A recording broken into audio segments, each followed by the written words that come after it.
Recording in progress. 42 ਤੋਂ ਜ਼ਬੂਰ 42 ਤੋਂ ਜਿਸ ਨੂੰ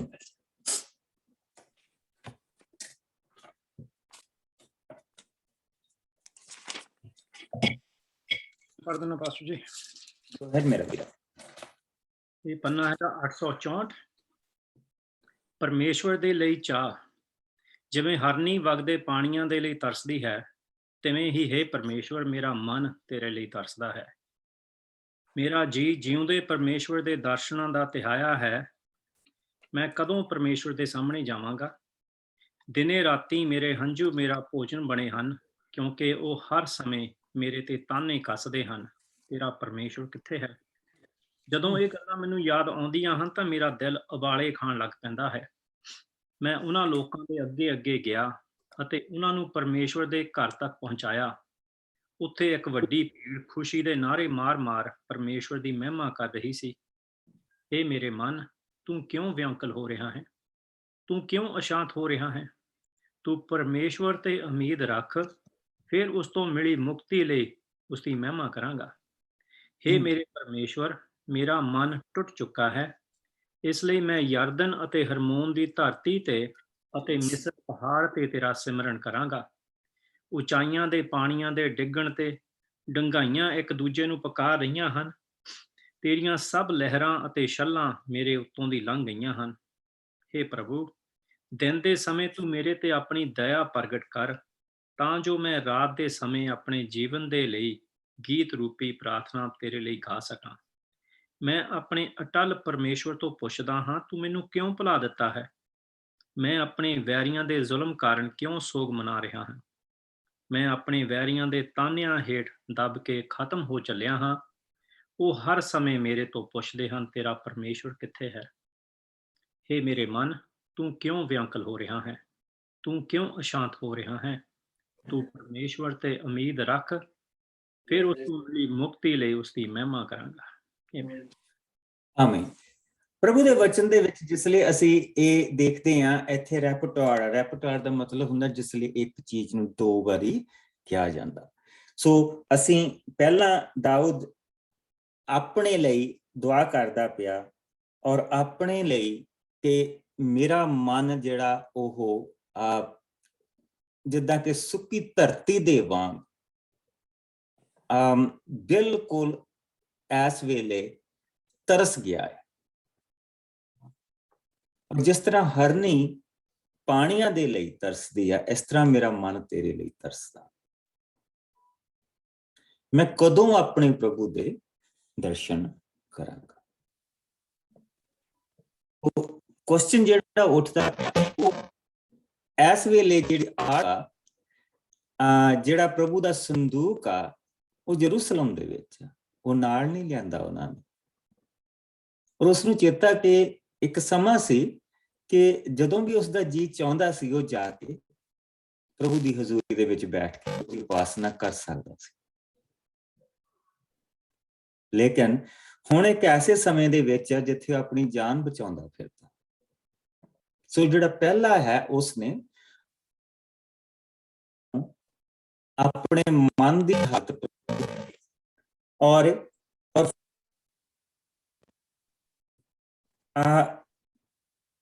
ਸਵਾਲ ਪੈਦਾ ਕੀਤਾ ਕਿ ਸਵਾਲ ਕਰ ਰਿਹਾ, ਤੇਰਾ ਪ੍ਰਭੂ ਕਿੱਥੇ?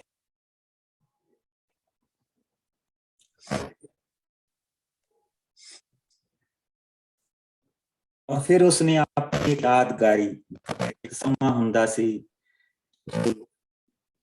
ਤੇਰੇ ਘਰ ਦੇ ਵਿੱਚ ਨਾਰੇ ਮਾਰ ਰਹੇ ਹੁੰਦੇ ਸੀ, ਤੇਰੀ ਹਜ਼ੂਰੀ ਦੇ ਵਿੱਚ ਜੈ ਜੈਕਾਰ ਗਾ ਰਹੇ ਹੁੰਦੇ ਸੀ। ਔਰ ਉਸ ਸਮੇਂ ਦੇ ਵਿੱਚ ਕਿਸ ਤਰ੍ਹਾਂ ਉਹ ਇੱਕ ਮੇਰੀ ਖੁਸ਼ੀ ਹੁੰਦੀ ਸੀ ਜਿਸ ਲਈ ਮੈਂ ਅੰਦਰ ਜਾਂਦਾ ਸੀ। ਪਰ ਹੁਣ ਮੇਰੇ ਹਾਲ ਦੇਖ ਕਿ ਅੱਜ ਵੀ ਦੇਖੋ 9ਵੀਂ ਆਇਤ ਬਹੁਤ ਪਿਆਰੀ। ਮੈਂ ਆਪਣੇ ਅਟਲ ਪਰਮੇਸ਼ਵਰ ਤੋਂ ਪੁੱਛਦਾ ਹਾਂ, ਤੂੰ ਮੈਨੂੰ ਕਿਉਂ ਭੁਲਾ ਦਿੱਤਾ ਹੈ? ਸੋ ਅਸੀਂ ਇੱਥੇ ਕੀ ਦੇਖਦੇ ਪਏ? ਅਸੀਂ ਇੱਥੇ ਸਾਬਣ ਦੇ ਨਾਲ ਧੋਤੀਆਂ ਦੁਆਵਾਂ ਨਹੀਂ ਦੇਖਦੇ ਪਏ। ਜਾਂ ਰੱਟੀਆਂ ਜੋ ਉਸ ਬੰਦੇ ਦੀ ਮਨ ਦੀ ਹਾਲਤ ਹੈ, ਜੋ ਉਸ ਵੇਲੇ ਮਹਿਸੂਸ ਕਰਦਾ ਪਿਆ, ਉਹ ਪ੍ਰਭੂ ਦੇ ਅੱਗੇ ਉਦਾਂ ਹੀ ਰਾਹ ਆਪਣੀ ਹਾਲਤ ਜਿਹੜਾ ਨਾ ਉਹ ਪੇਸ਼ ਕਰ ਦਿੰਦਾ। ਨਾ ਇਹ ਪਿਆਰ, ਇਹ ਹੈ ਪ੍ਰਭੂ ਦੇ ਨਾਲ ਪਿਆਰ।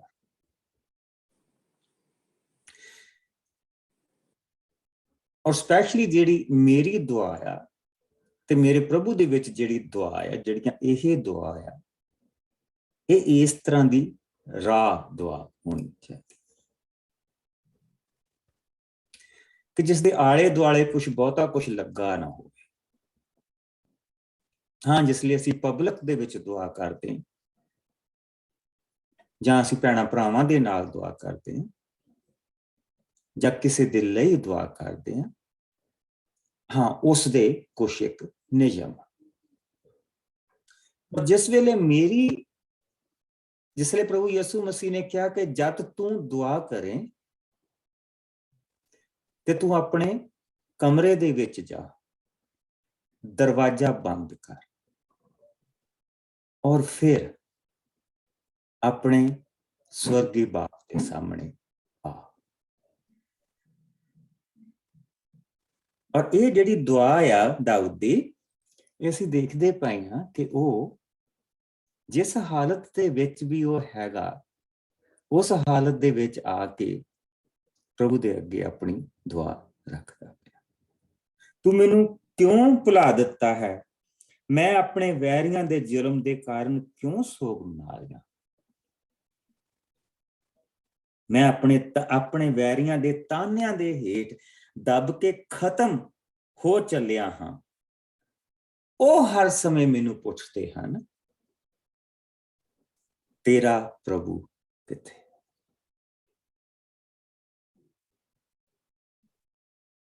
ਪਹਿਲਾਂ ਉਹ ਕਹਿ ਰਿਹਾ ਕਿ ਮੇਰੇ ਮਨ ਦੀ ਹਾਲਤ ਇਹ ਹੈ ਕਿ ਮੇਰਾ ਅੰਦਰੋਂ ਜਿਹੜਾ ਮਨ ਉਹ ਖੁਸ਼ਕ ਹੋ ਚੁੱਕਾ, ਸੁੱਕ ਚੁੱਕਾ। ਜਿਹੜੇ ਉਹ ਪਾਣੀ ਦੇ ਚਸ਼ਮੇ, ਜਿਹੜੇ ਉਹ ਤੇਰੀ ਬਰਕਤ ਦੇ ਚਸ਼ਮੇ, ਜੋ ਤੇਰੇ ਗੀਤਾਂ ਦੇ ਚਸ਼ਮੇ ਮੇਰੇ ਅੰਦਰੋਂ ਵਗਦੇ ਸੀ, ਉਹ ਸੁੱਕ ਗਏ। ਮੇਰੇ ਕੋਲ ਕੋਈ ਆਨੰਦ ਨਹੀਂ, ਮੇਰੇ ਕੋਲ ਕੋਈ ਖੁਸ਼ੀ ਨਹੀਂ। ਮੈਂ ਤੇਰੇ ਦਰਸ਼ਨਾਂ ਦਾ ਧਿਆਇਆ।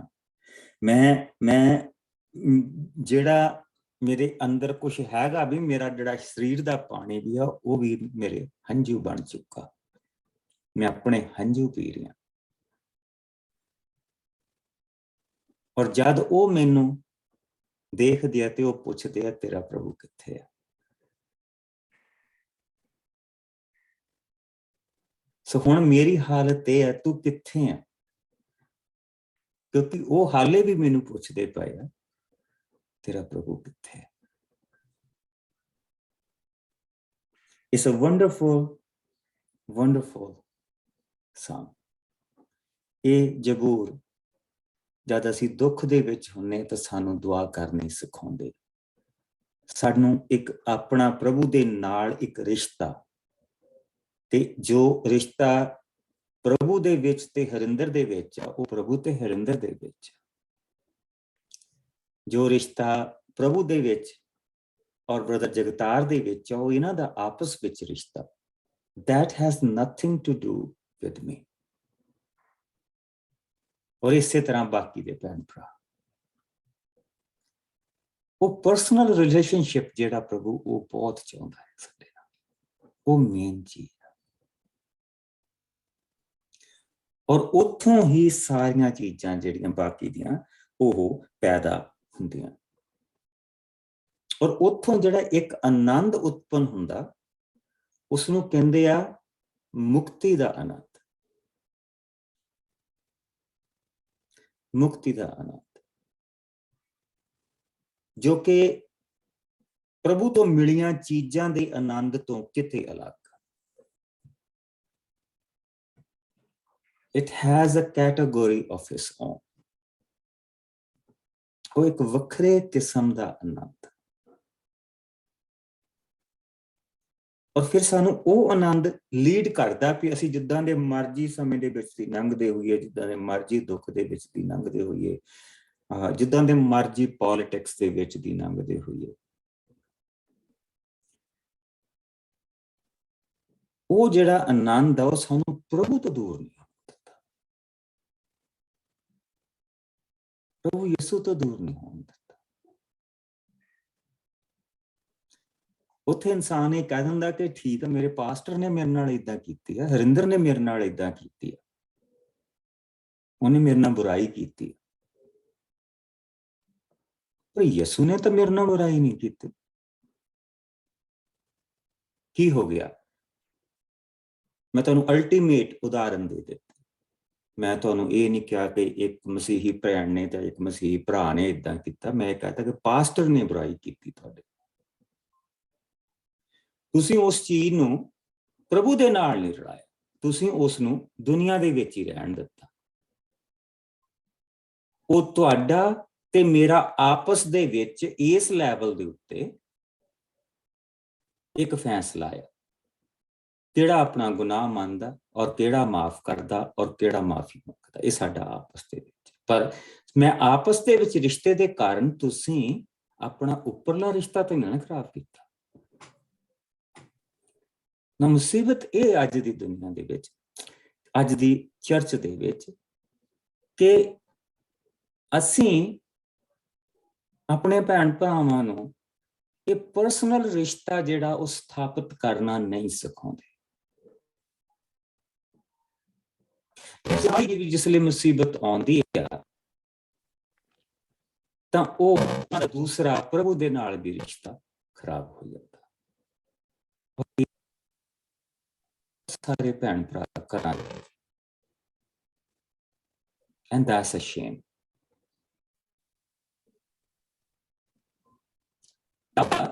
ਜਿਹੜਾ ਪ੍ਰਭੂ ਦੇ ਨਾਲ ਰਿਸ਼ਤਾ, ਉਹ ਪ੍ਰਭੂ ਦੇ ਨਾਲ ਰਿਸ਼ਤਾ ਹੈ, ਉਹ ਸਾਫ਼ ਸੁਥਰਾ ਰਿਸ਼ਤਾ ਹੈ। ਉਹ ਜੋ ਦੀ ਹਾਲਤ ਆ ਪ੍ਰਭੂ ਦੇ ਸਾਹਮਣੇ ਡੋਲ ਦਿੰਦਾ। ਉਹਨੂੰ ਪਤਾ ਆ ਕਿ ਮੇਰਾ ਉਹ ਤੋਂ ਸਿਵਾਏ ਕੋਈ। ਉਹਨੇ ਆਪਣਾ ਧਰਤੀ ਦਾ ਬਾਪ ਵੀ ਦੇਖ ਲਿਆ ਸੀਗਾ। ਜਿਸ ਘਰ ਦੇ ਵਿੱਚ ਵਿਆਹ ਹੋਇਆ ਉਸਨੇ ਉਸ ਬਾਪ ਨੂੰ ਵੀ ਦੇਖ ਲਿਆ ਸੀਗਾ, ਤੇ ਉਸਨੂੰ ਇਸ ਚੀਜ਼ ਦੀ ਸਮਝ ਆ ਗਈ ਸੀ ਕਿ ਇਸ ਧਰਤੀ ਤੇ ਮੇਰਾ ਕੋਈ ਨਹੀਂ। ਇੱਕ ਜਿਸਨੇ ਮੈਨੂੰ ਭੇਡਾਂ ਦੇ ਪਿੱਛੋਂ ਚੁੱਕ ਕੇ ਇੱਕ ਭੇਡਾਂ ਦੇ ਚਰਵਾਹੇ ਤੋਂ ਕੌਮ ਦਾ ਚਰਵਾਹਾ ਬਣਾ ਦਿੱਤਾ, ਬਸ ਉਹੀ ਮੇਰਾ ਚਰਵਾਹਾ ਹੈ,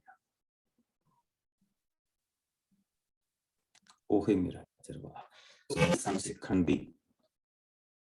ਦਾ ਮੌਕਾ ਮਿਲਦਾ ਤੇ ਵਚਨ ਦੇ ਵਿੱਚ ਦੀ ਗੁਜ਼ਰਦੇ ਪਾਏ। ਜਬੂਰ 43 छोटी जबूर है, बहुत है जबूर। मैं पढ़दा पास्टर जी। जी मेरी जी। छुटकारे ਲਈ प्रार्थना। हे परमेश्वर तू मेरा न्याय कर, तू एक अधर्मी कौम ਦੇ ਵਿਰੁੱਧ ਮੇਰੇ ਹੱਕ ਵਿੱਚ ਫੈਸਲਾ ਕਰ। ਇੱਕ ਧੋਖੇਬਾਜ਼ ਅਤੇ ਅਨਿਆਈ ਮਨੁੱਖ ਦੇ ਹੱਥੋਂ ਮੈਨੂੰ ਛੁਟਕਾਰਾ ਦੇ। हे परमेश्वर ਮੇਰੇ ਸਹਾਰੇ ਤੂੰ ਮੈਨੂੰ ਕਿਉਂ ਤਿਆਗ ਦਿੱਤਾ ਹੈ? ਮੈਂ ਆਪਣੇ ਵੈਰੀਆਂ ਦੇ ਜ਼ੁਲਮ ਕਾਰਨ ਕਿਉਂ ਸੋਗ ਮਨਾ ਰਿਹਾ ਹਾਂ? हे परमेश्वर ਤੂੰ ਆਪਣੇ ਚਾਨਣ ਅਤੇ ਸੱਤ ਨੂੰ ਘੱਲ ਕਿ ਉਹ ਮੇਰੀ ਅਗਵਾਈ ਕਰਨ ਅਤੇ ਮੈਨੂੰ ਤੇਰੇ ਪਵਿੱਤਰ ਪਹਾੜ ਅਤੇ ਤੇਰੇ ਘਰ ਤੱਕ ਲੈ ਜਾਣ। ਤਦ ਮੈਂ ਪਰਮੇਸ਼ਰ ਦੀ ਵੇਦੀ ਕੋਲ ਅਰਥਾਤ ਆਪਣੇ ਖੁਸ਼ੀ ਦੇ ਮਾਲਕ ਪਰਮੇਸ਼ਰ ਕੋਲ ਜਾਵਾਂਗਾ। हे ਮੇਰੇ ਪਰਮੇਸ਼ਰ ਮੈਂ ਬਰਬਤ ਵਜਾ ਕੇ ਤੇਰੀ ਮਹਿਮਾ ਕਰਾਂਗਾ। हे ਮੇਰੇ ਮਨ ਤੂੰ ਕਿਉਂ ਵਿਆਕੁਲ ਹੈ? ਤੂੰ ਕਿਉਂ ਸ਼ਾਂਤ ਹੋ ਰਿਹਾ ਹੈ? ਤੂੰ ਪਰਮੇਸ਼ਰ ਤੇ ਉਮੀਦ ਰੱਖ। ਮੈਂ ਫਿਰ ਉਸ ਤੋਂ ਮਿਲੀ ਮੁਕਤੀ ਲਈ ਉਸ ਦੀ ਮਹਿਮਾ ਕਰਾਂਗਾ। ਆਮੀਨ। ਕਰਾਂਗਾ। ਸੋ ਇਸ ਬੇਸਿਕਲੀ ਕੰਟੀਨਿਊਮ ਜਿਹੜਾ ਜਬੂਰ ਚੱਲਦਾ ਪਿਆ 42 43 ਜਬੂਰ, ਇਸ ਕੰਟੀਨਿਊਮ ਕਿਉਂ ਸਾਡੇ ਚਰਚ ਫਾਦਰਸ ਨੇ ਇਸ ਨੂੰ 2 ਜਬੂਰਾਂ ਦੇ ਵਿੱਚ ਬਦਲ ਦਿੱਤਾ? I have no clue। ਇਹਦੇ ਬਾਰੇ ਮੈਨੂੰ ਨਹੀਂ ਪਤਾ ਕੁਛ ਵੀ, ਮੈਂ ਕੁਛ ਕਹਿ ਨਹੀਂ ਸਕਦਾ। ਲੇਕਿਨ ਬੇਸਿਕਲੀ ਇਸ ਜਬੂਰ ਦਾ ਅਸੀਂ 2 ਹਿੱਸੇ ਇਸਨੂੰ ਵਿੱਚ ਵੀ ਬਣ ਸਕਦੇ ਸੀਗੇ, ਲੇਕਿਨ ਇਸ ਦੇ ਇਸ ਦਾ ਅਗਲਾ ਹਿੱਸਾ ਸੀ 43 ਲਿਖਿਆ।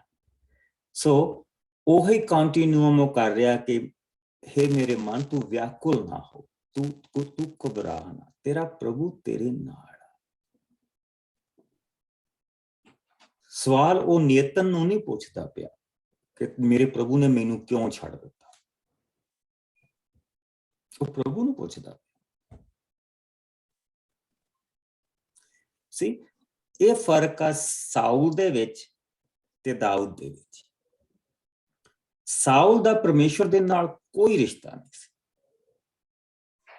सो जिस वेले उसनूं जवाब उस समय नेतन तो नहीं मिले, सैमुअल तो नहीं मिले, जिसले उन्हें देख लिया सैमुअल मर गया, तो हुण पुरोहित भी उसनूं कोई जवाब नहीं दे रहा, पुरोहित राही भी उसनूं कुछ नहीं मिल रहा, उसनूं सुपने राही कुछ नहीं मिलता पिया, तां फिर वो जादूगरनी दे कोल गया।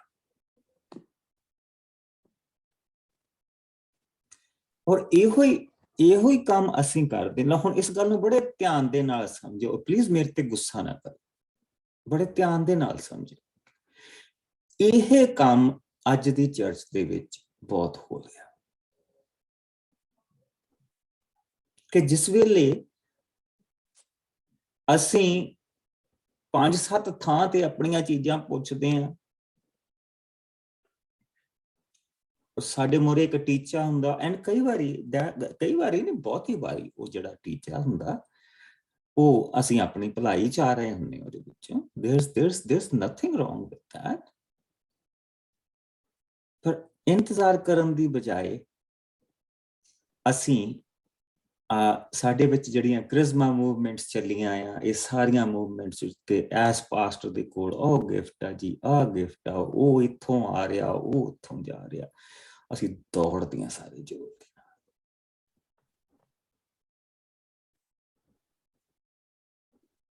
ਅਗੇਨ ਮੈਂ ਇਹੋ ਹੀ ਕਹੂੰਗਾ, ਕਸੂਰ ਵੀ ਸਾਡੇ ਪਾਸਵਾਨਾਂ ਦਾ।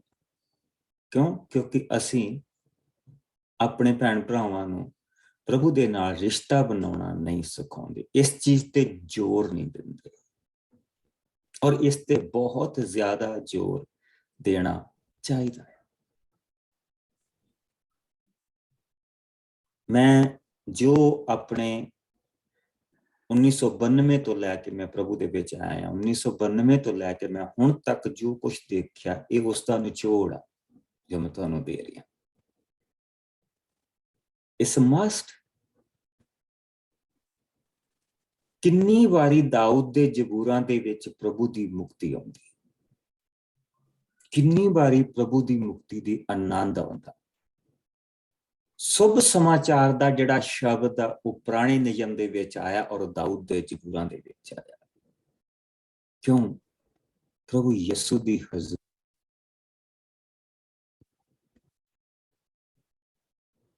he can feel it,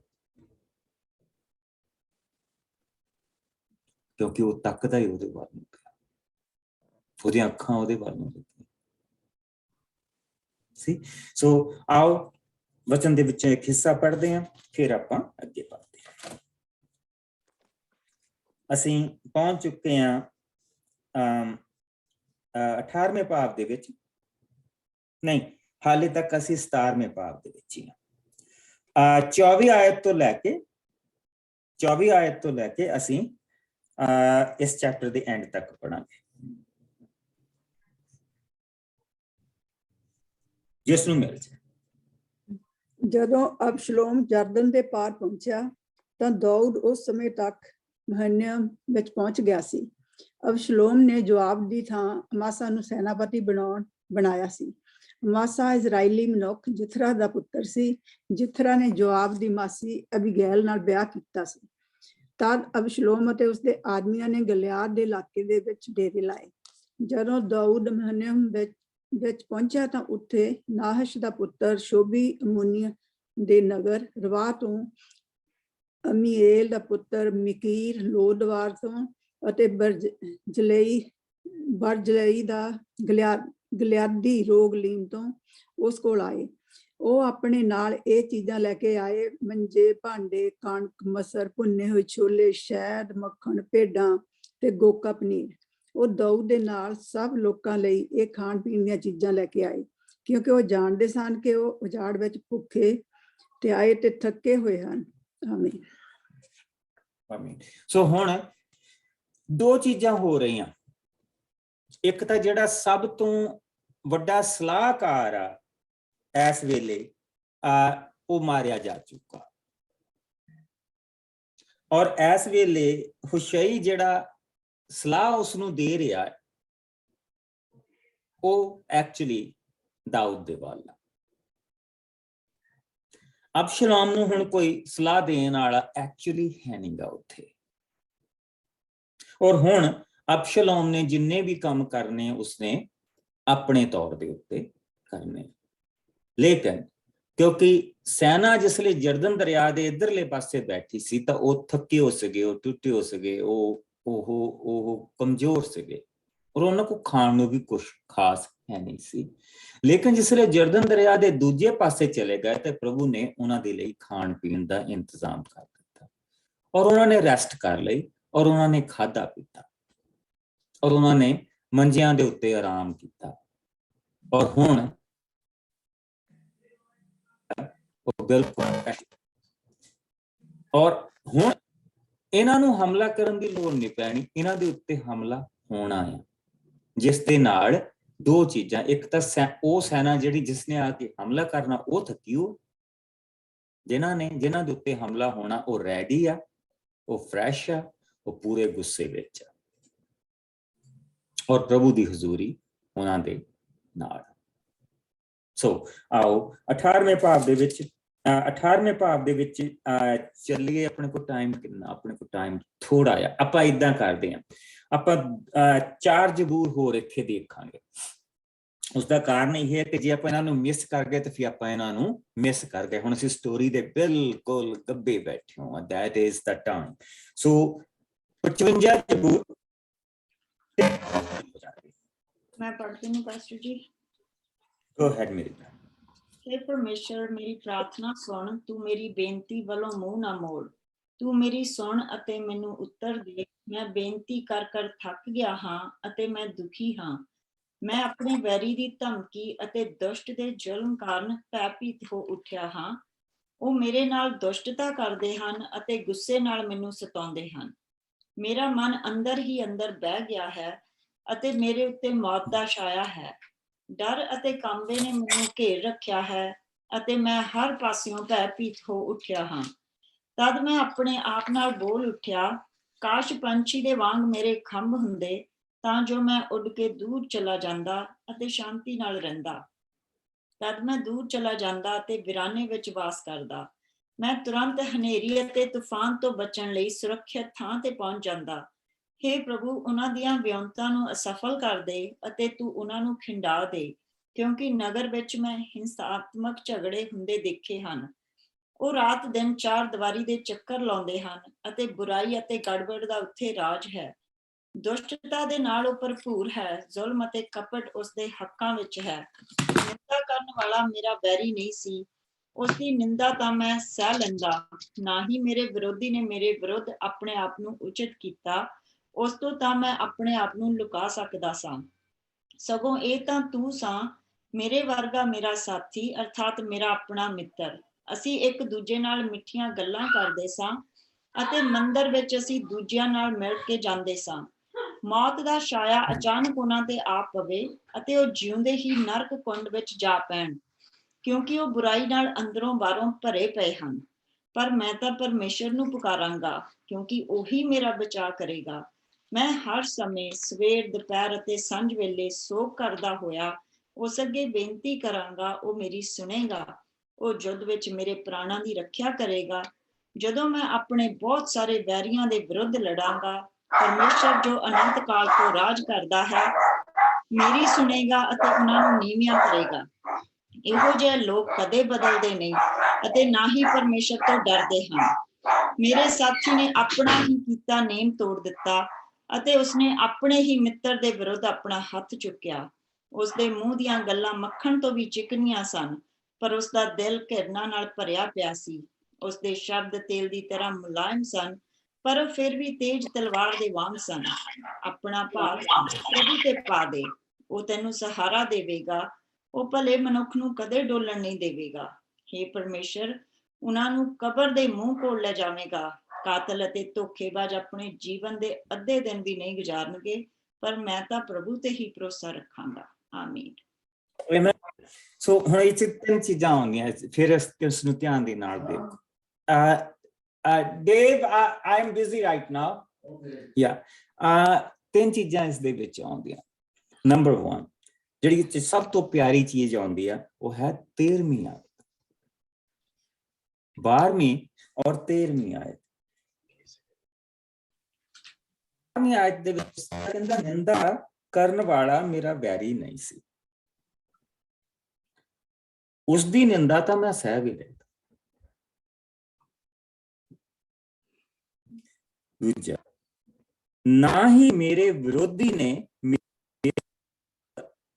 ਉੱਚੀਆਂ ਕੀਤਾ, ਉਸ ਤੋਂ ਤਾਂ ਮੈਂ ਆਪਣੇ ਆਪ ਨੂੰ ਲੁਕੋ ਸਕਦਾ ਸੀ। ਪਰ ਅੱਗੇ ਦੇਖੋ, ਸਗੋਂ ਇਹ ਤਾਂ ਤੂੰ ਸਾ, ਤੇਰੀ ਸਜ਼ਾ ਹੈ ਜੋ ਉਸਨੇ ਕਿਹਾ ਕਿ ਮੈਂ ਆਪਣੀਆਂ ਬੇਵਕੂਫੀਆਂ ਔਰ ਆਪਣੇ ਪਾਪ ਦੇ ਕਰਕੇ ਸਹਿ ਰਿਹਾ, ਮੈਨੂੰ ਪਤਾ ਮੈਂ ਕਿਉਂ ਸਹਿ ਰਿਹਾ। ਇਹ ਤਾਂ ਤੂੰ ਸਾਂ, ਮੇਰੇ ਵਰਗਾ ਮੇਰਾ ਸਾਥੀ ਅਰਥਾਤ ਮੇਰਾ ਆਪਣਾ। ਅਮੇਜ਼ਿੰਗ ਹੈ। ਇਸ ਨੂੰ ਕਹਿੰਦੇ ਰਿਸ਼ਤਾ। ਔਰ ਉਸ ਰਿਸ਼ਤੇ ਦੀ ਡੂੰਘਾਈ ਕਿੱਥੋਂ ਪਤਾ ਲੱਗਦੀ ਆ? ਅਸੀਂ ਇੱਕ ਦੂਜੇ ਨਾਲ ਮਿੱਠੀਆਂ ਗੱਲਾਂ ਕਰਦੇ ਸਾਂ ਅਤੇ ਮੰਦਿਰ ਵਿੱਚ ਅਸੀਂ ਇੱਕ ਦੂਜਿਆਂ ਨਾਲ ਮਿਲ ਕੇ ਜਾਂਦੇ ਸਾਂ।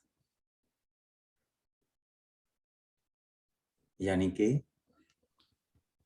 ਗਾਡ ਜਿਸ ਨੂੰ ਮੈਂ ਮਿਲਣ ਜਾ ਰਹੀ ਹਾਂ, ਮੇਰਾ ਪ੍ਰਭੂ ਜੋ ਮੈਨੂੰ ਨਾਲ ਲੈ ਕੇ ਜਾ ਰਿਹਾ, ਔਰ ਮੇਰਾ ਪ੍ਰਭੂ ਜਿਸ ਦੀ ਮੈਂ ਹਜ਼ੂਰੀ ਵਿੱਚ ਜਾ।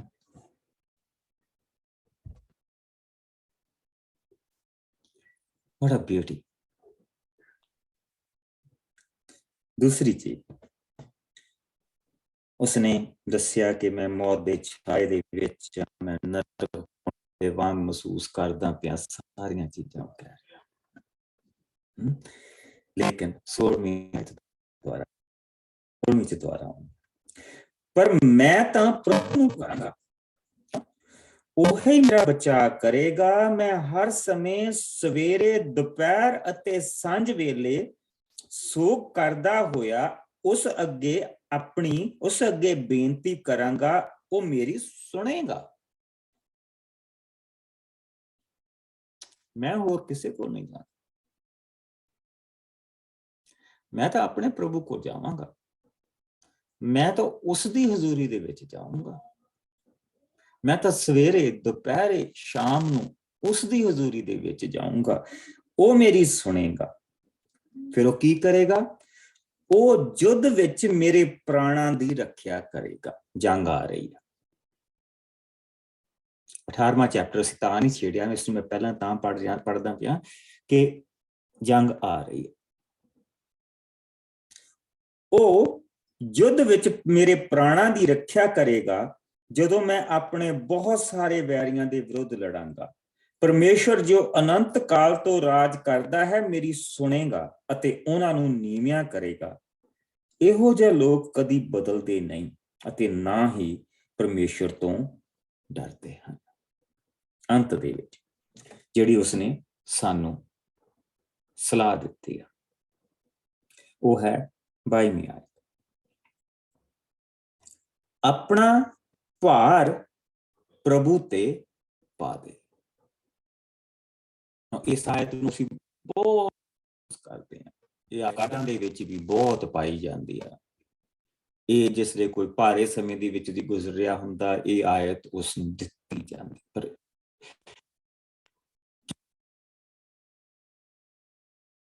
ਅਗਰ ਅਸੀਂ ਚੈਟ ਨੂੰ ਦੇਖਦੇ ਪਏ ਹਾਂ ਔਰ ਅਸੀਂ ਇਸ ਜ਼ਬੂਰ ਨੂੰ ਦੇਖਦੇ ਪਏ ਹਾਂ, ਤਾਂ ਫਿਰ ਲੱਗਦਾ ਕਿ ਕਿਹੜੇ ਹਾਲਾਤਾਂ ਦੇ ਵਿੱਚ ਆਪਣੇ ਪ੍ਰਭੂ ਦੇ ਉੱਤੇ ਭਰੋਸਾ। ਆਪਣਾ ਭਾਰ ਪ੍ਰਭੂ ਤੇ ਪਾ ਦੇ, ਉਹ ਤੈਨੂੰ ਸਹਾਰਾ ਦੇਵੇਗਾ। ਉਹ ਭਲੇ ਮਨੁੱਖ ਨੂੰ ਕਦੀ ਡੋਲਣ ਨਹੀਂ ਦੇਵੇਗਾ। And that's the beauty of the Lord. ਠੀਕ, ਸੋ ਕੱਲ ਨੂੰ ਆਪਾਂ ਜ਼ਬੂਰ 71 ਪੜ੍ਹ ਕੇ ਤਾਂ ਫਿਰ ਅੱਗੇ ਅਬਸ਼ਲੋਮ ਦੀ ਬਾਕੀ ਦੀ ਸਟੋਰੀ ਦੇਖਾਂਗੇ ਕਿ ਐਂਡ ਆਫ ਅਬਸ਼ਲੋਮ ਔਰ ਦਾਊਦ ਨੂੰ ਜਿਹੜੀ ਸਜ਼ਾ ਮਿਲਣੀ ਸੀ ਉਹ ਉਸਨੂੰ ਸੰਪੂਰਨਤਾ ਦੇ ਵੱਲ ਜਾਂਦਿਆਂ ਦੇਖਾਂਗੇ।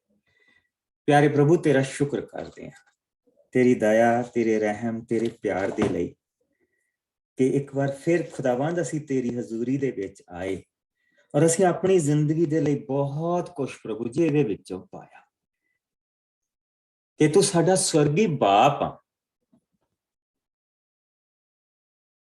ਦੂਜਿਆਂ ਦੇ ਲਈ ਤੂੰ ਪਰਮੇਸ਼ਵਰ ਹੋਏਗਾ, ਪਰ ਤੂੰ ਸਾਡਾ ਸਵਰਗੀ ਬਾਪ ਆ। ਔਰ ਆਪਣੇ ਬਾਪ ਦੇ ਨਾਲ ਸਾਡਾ ਰਿਸ਼ਤਾ ਕਿੰਨਾ ਨਜ਼ਦੀਕੀ ਦਾ ਹੋਣਾ ਚਾਹੀਦਾ, ਕਿੰਨਾ ਖੁੱਲਾ ਹੋਣਾ ਚਾਹੀਦਾ। ਤਾਂ ਪ੍ਰਭੂ ਜੀ ਇਹ ਅਸੀਂ ਦਾਊਦ ਦੇ ਕੋਲੋਂ ਸਿੱਖਦੇ ਹਾਂ। ਖੁਦਾਵੰਦ ਤੂੰ ਸਾਡੇ ਤੇ ਰਹਿਮ ਕਰਕੇ ਅਸੀਂ ਕਿਸੇ ਵੀ ਦੁਨਿਆਵੀ ਚੀਜ਼ਾਂ ਜਾਂ ਦੁਨਿਆਵੀ ਮੁਸ਼ਕਲਾਂ ਜਾਂ ਦੁਨਿਆਵੀ ਖੁਸ਼ੀਆਂ ਦੇ ਕਰਕੇ ਕਦੀ ਵੀ ਆਪਣਾ ਰਿਸ਼ਤਾ ਤੇਰੇ ਨਾਲ ਖਰਾਬ ਨਾ ਕਰੀਏ। ਔਰ ਜੋ ਸਾਡਾ ਤੇਰੇ ਨਾਲ ਰਿਸ਼ਤਾ ਆ ਉਸ ਤੋਂ ਅੱਗੇ ਅਸੀਂ ਕਦੀ ਕੋਈ ਚੀਜ਼ ਨਾ ਰੱਖੀਏ ਔਰ ਉਸਦੇ ਅੱਗੇ ਕੋਈ ਸ਼ਰਤ ਨਾ ਰੱਖੀਏ।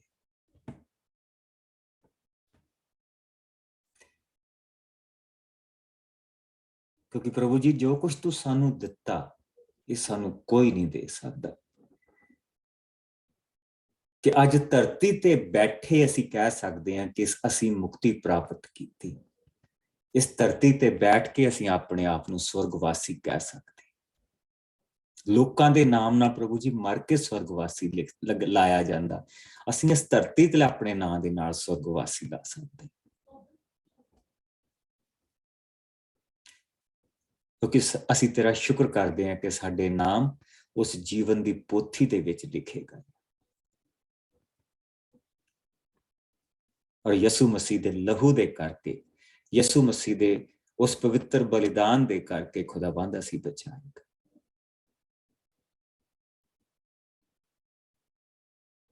ਪ੍ਰਭੂ ਜੀ ਸਾਡੇ ਇਸ ਸਮੇਂ ਦੇ ਵਿੱਚ ਤੂੰ ਬਰਕਤ ਪਾਈ, ਇਸ ਦੇ ਲਈ ਅਸੀਂ ਤੇਰਾ ਸ਼ੁਕਰ ਕਰਦੇ ਹਾਂ। ਆਉਣ ਵਾਲੇ ਸਮੇਂ ਦੇ ਲਈ ਖੁਦਾਵੰਦ ਅਸੀਂ ਤੇਰੀ ਹਜ਼ੂਰੀ ਮੰਗਦੇ ਹਾਂ। ਬੁਰੇ ਔਰ ਬੁਰਾਈ ਤੋਂ ਸਾਨੂੰ ਬਚਾ ਕੇ ਰੱਖਣਾ, ਆਪਣੀ ਨਜ਼ਦੀਕੀ ਦੇ ਵਿੱਚ ਬਣਾ ਕੇ ਰੱਖਣਾ, ਪ੍ਰਭੂ ਯਿਸੂ ਮਸੀਹ ਦੇ ਮਿੱਠੇ ਪਿਆਰੇ ਨਾਮ ਦੇ ਵਿੱਚ ਮੰਗਦੇ ਹਾਂ। ਸਾਰੇ ਭੈਣ ਭਰਾ ਕਹਿਣ ਆਮੀਨ। ਕੱਲ ਨੂੰ ਸੇਮ ਟਾਈਮ ਫਿਰ ਮਿਲਾਂਗੇ ਔਰ ਕੱਲ ਨੂੰ ਆਪਾਂ 18ਵੇਂ ਭਾਵ ਦੇ ਵਿੱਚ ਅੱਗੇ ਚੱਲਾਂਗੇ ਔਰ ਕੱਲ ਨੂੰ ਜ਼ਬੂਰ 71, 120, 121 ਜੋ ਇੱਥੇ ਆਉਂਦੇ ਆ ਉਹਨਾਂ ਨੂੰ ਦੇਖਾਂਗੇ। Bless you.